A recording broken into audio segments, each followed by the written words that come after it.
Hey there, from Faith and Whatever, we want to wish you a happy Easter. What does that mean? Come on in and find out. Yeah! Yeah. Sup, girl? Welcome back, everybody, to part 2 of episode 57 of the Faith and Whatever television show. If you're watching us on YouTube, thank you so much. If you're checking us out on the podcast, thank you for being a loyal listener and continued subscriber. We love you very much. Today we are talking about, I guess we're doing a double dose of religiosity today instead of pop-top-lopatil. Those are words. So we're going to do a discussion about our favorite holiday. Halloween. Yeah. Joining us is special guest Dr. Myers. Just kidding. You're not in the wrong podcast episode. This is Easter, and this is our discussion about Easter, which happens to rhyme with Keister, which is my first point. And let me just get this out there right now. This might be news to some Christians. It's probably news to many non-Christians. Easter is the central day of Christianity, not Christmas. You're stealing Christmas, my points. Christmas is fun. Christmas is Wrong. a joyous event. It's pagan, which is why it's fun. But like all things fun. right, but that is very much a fabrication that comes out of other beliefs. I'm talking about Christmas, and definitely developed within Christian culture to be and Christianized. But when it comes to like what's at the fabric of Christianity, the real day is Easter. Easter is the reason for the season, Yeah, as the old expression goes. yeah. And also with you. Yeah. And unlike Christmas, it actually can be tied to a calendar day. Like Christmas is just. Well, so can Christmas. We didn't pick the right one. Well, but we really don't know. I thought it was September. I thought he was born in September. No, there's people's theories of all kinds. September. A lot of people say the spring, Nah. but yeah, but with Easter, it actually is connected to the Passover, which is an event that we've garner from the Jewish calendar, and there is a little bit of debate over like how to sort of interpret the calendar. So you might see that Eastern Orthodox Christians might follow Easter on a separate day than some Western Christians. That just comes down to how do you understand the calendar. But the idea is that it's the day connected to Passover, and when do you understand Passover to be? It's a spring day based on the moon, it's either whether you go based on the moon or the solar sun calendar. god. Yeah. So we wanted to kind of give an overall comprehensive video, or overview rather, a comprehensive overview of what Easter is. And so for me, I guess let's just start on a personal level, and then I guess we can work our way backwards if you want to do that, or if you want to start a different way, we can. Well, I think we should give the Move elevator out to pitch, which is on Good Friday. Easter, Dad, Rose, Easter and Christmas. The only 2 days you have to make it to church. Right. Jesus was crucified. We usually commemorate that on Good Friday. He died. He was buried. And according to Christian belief, he resurrected. And it's the day of resurrection is what Easter commemorates. That's what Easter is about. It's not about bunnies. It's not about Cadbury eggs. It's about the resurrection of Christ, which means a lot of things for Christianity. Did you want to add something to that, or?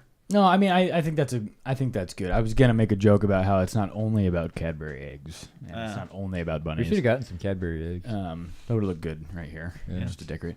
No, I do think though what's most important about this is that not only does it centrally kind of function as the cornerstone for everything, like you have to understand that if you are even a Christian, non-Christian, whatever it is, like it's the single motivator for everything that has happened post the life of Jesus, right? Paul says it's of first importance in 1 Corinthians 15, right? For us that Jesus died, buried, and was raised from the dead. And so ultimately, if this is, proven to be false, or if this is not true, or whatever it is, right, then we have no hope, and we are of all people are to be pitied the most, like Paul talks about. And that's really important for me. And I guess this is what Easter has kind of come to grow to represent, and what I think is like, to me, is the main thing, right? Like we have the expression keeping the main thing the main thing, right? And like this is that to You're me, right. and to the point of where I pretty much don't consider anything else like mandatory to be under the Christian label. Like if you believe in a death, burial, and physical resurrection, Marcus Borg, then He's a book author. and he's dead, so he can't refute this. Then you're under the Christian umbrella. Like I'm pretty solid with that. But it's got to be the DB, which death, burial, and resurrection will henceforth be referred to as the DBR. But I like to kind of add the P. It's the Christian PBR. Yeah. So Pabst Blue Resurrection. Now with 33% less death. But the DBPR, right? Like the death, burial, and physical resurrection. Like that's like that physical part is super important to me. So I think though, one of the things that I like about Easter. And actually, let's talk about the significance of the physical resurrection. Like, why do some people make a big deal that Jesus is bodily resurrected? I'd say that there's two reasons. Instead of just being like a ghost. Reason number one, the Bible itself, the Gospels, and other books of in the New Testament strongly defend that it's a physical resurrection. They do not leave that to ambiguity. For example, John 21, Jesus makes a point of having the apostles touch his hands, touch the wound on his side. These are physical things. He's not an apparition. He's not a ghost. He is in a physical resurrected body. And that's in line with Jewish expectations about the resurrection itself. Jesus is supposed to be a first fruits of that. Yeah.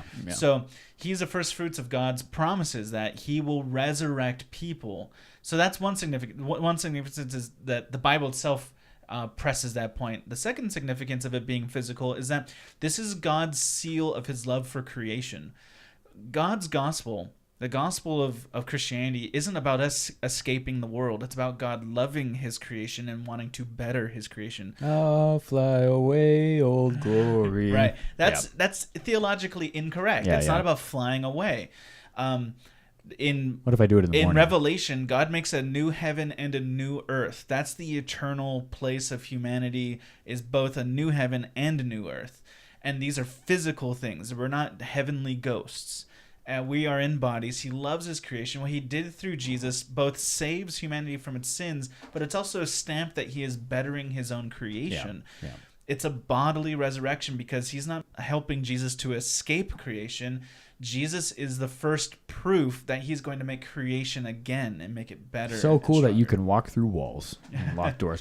And I think this, though, is what is super important about that to me is, again, we kind of talked about this a little bit in the first segment, is the idea of like what it means for my life now. Like the things that I do here, how I take care of the planet matters. Like how I contribute to these things makes a difference because the gospel matters now. And that's what Easter ultimately is for me, I guess. It is like this, like Josh grafting into the bigger tradition of Christianity at large, the capital C kind of, or church, capital C church, right? And knowing that like, and I think this is one of the problems that you and I have in terms of coming out of like the Stone Campbell movement is having a lack of connection to history, right? And a lack of connection to tradition and roots, and because of the desire to get away from a lot of that. Yeah, Stone Campbell, these were early American Christian leaders who sort of, they were just significant to certain Christian churches in America. And they would have said the opposite of that, but you're right about your criticism. See, they thought they were going back to the original roots, original history. Yeah. But they're doing that by disregarding Christian history between us and Jesus. And so basically everything like post-Nicene to, 1800 or whatever, it's kind of feels like it just gets discounted in a way that not cheapens it, and you kind of understand what they're trying to do. But like I like the connection there, right? I like the connectedness, and that's what Easter is for me largely. It's just this time to look back and go, man, there have been so many faithful men and women who have believed this. There have been so many smarter men and women who have taught on this, who have explored this, who have dissected, the resurrection accounts in all four of the Gospels, and even, all the Gnostic Gospels thereafter. And I mean, these types of things, like this is the ultimate story there. Yeah. I mean, whatever decision you make affects really especially in the West, affects the narrative of your life. Everything, thereafter is kind of influenced by this lens of some type of resurrection narrative playing in your mind somewhere, right?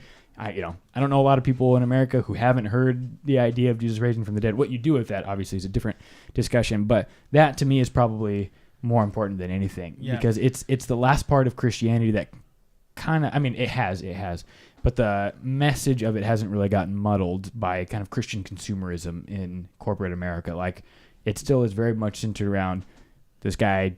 Well, it's being replaced, honestly. Yeah. It's not that's muddled, true. That's it's true. being replaced. That's true. With bunnies and chocolate and eggs. Right. And, that's totally right. And so, but it is what it is. And this thing, like, look, it centers around, if you're going to be a follower of Christ, like, you believe that a guy rose from the dead.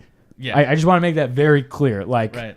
people don't do that. And so and it also, another thing for me, at least, it shows this understanding of, like, it sharpens my insight as to why I understand why people don't believe. Right. Like, it makes me go, yeah, I get it. Yeah. Like, I get why you don't buy into this. Yeah. And also, Resurrection Sunday needs to be understood as not just a singular event, but it's a part of a series of events that leads to the birth of the church, right? So you have the That's a good point. You have the life of Jesus. We should have started with that and then gone into Right. the connection about the church. So you have the life of Jesus. You have the crucifixion, which is the first of a series of major events that are important to this.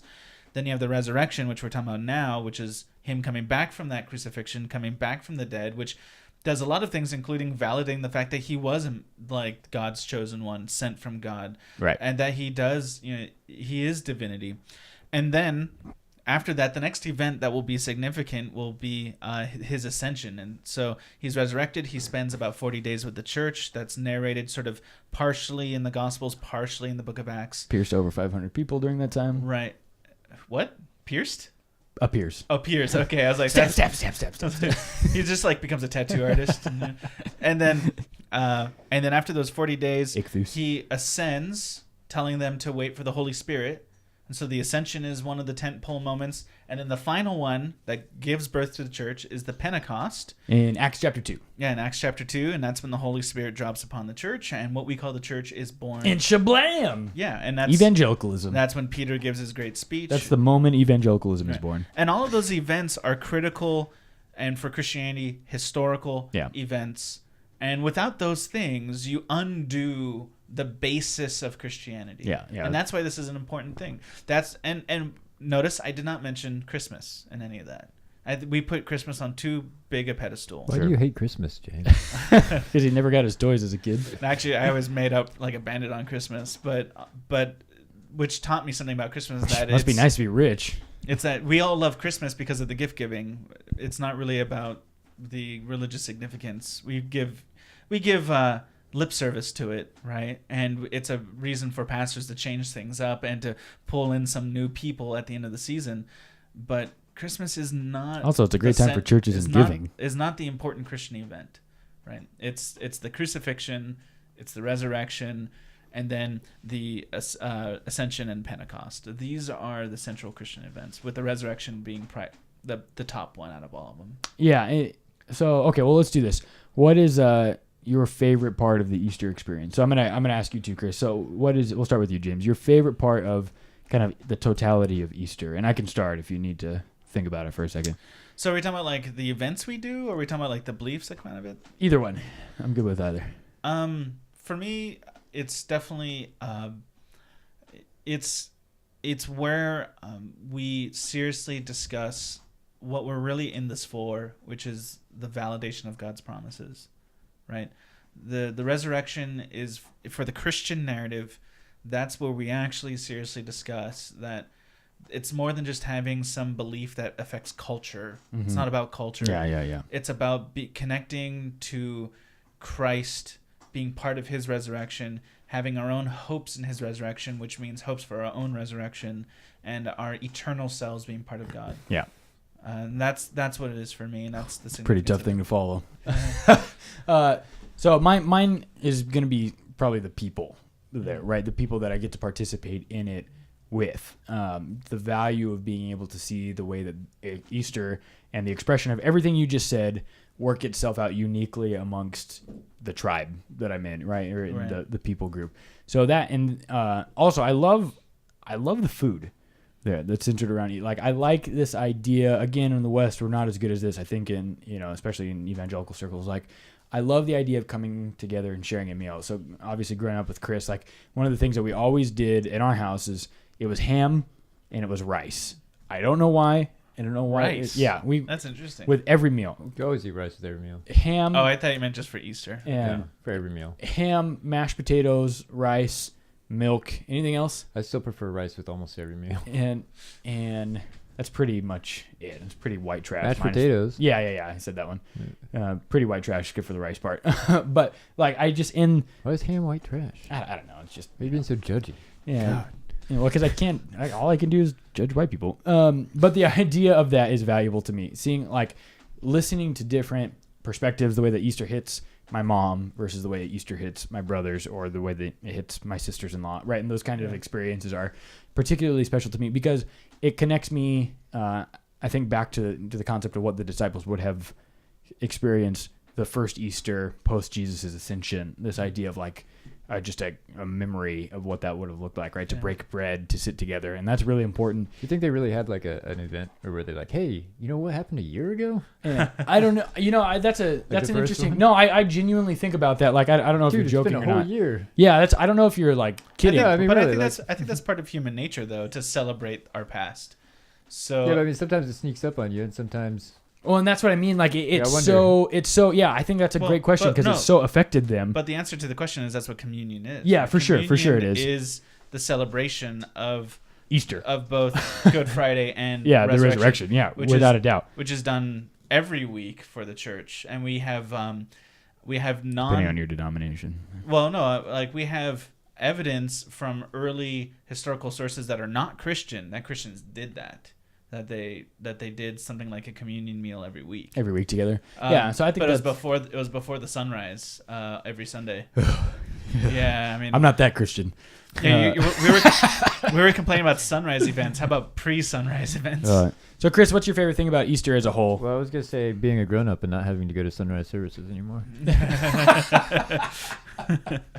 Yeah, that's pretty good, dude. When your dad's the pastor, it is a pre-sunrise event. Yeah, you have to be there to open up. What was the earliest you ever did a sunrise service? I have no idea. Would it be before 5 a.m.?